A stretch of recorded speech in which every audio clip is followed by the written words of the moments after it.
ধন্যবাদ।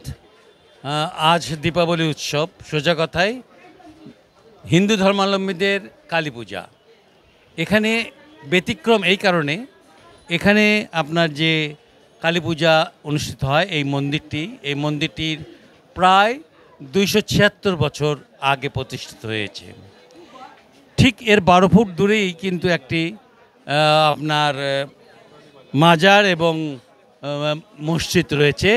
এই মাজারটি হলো শাহ সুফি ফতে আলী সাহেবের মাজার, এবং এই মাজারটাও প্রায় ৩৪১ বছর আগে স্থাপিত হয়েছে।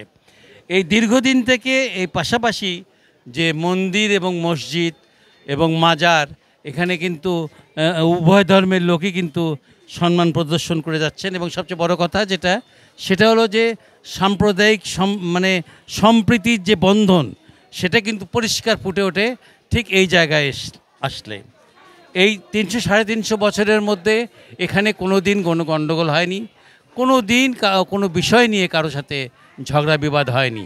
এখানে যেসব হিন্দুরা আপনার কালী মাকে তাদের শ্রদ্ধা জানায়, তারা কিন্তু এই যে মাজার এবং এই মসজিদকেও শ্রদ্ধা জানায়। এটা হলো এই দীর্ঘদিনের এই ট্র্যাডিশনটা চলে আসছে, এবং আমরা মনে করছি যে এই ট্র্যাডিশনের ফলে এই এলাকার একটি ব্যতিক্রমী ব্যাপার হয়ে দাঁড়িয়েছে এই মন্দির এবং এই মাজার এবং মসজিদ।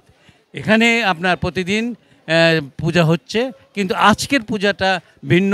কিছুক্ষণ পর এখানে কিন্তু দেখা যাবে যে প্রচুর লোক আসবে, এবং এখানে আপনার যখন পূজা শুরু হবে গভীর রাতে, তখন দেখা যাবে যে হাজার হাজার মানুষ কিন্তু এখানে আসবে, এবং সে সময় কিন্তু বলা যাবে জমজমাট হয়ে উঠবে।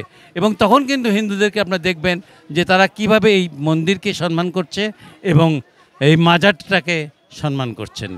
বগুড়া থেকে মোটামুটি এই ছিল আমার কাছে সর্বশেষ।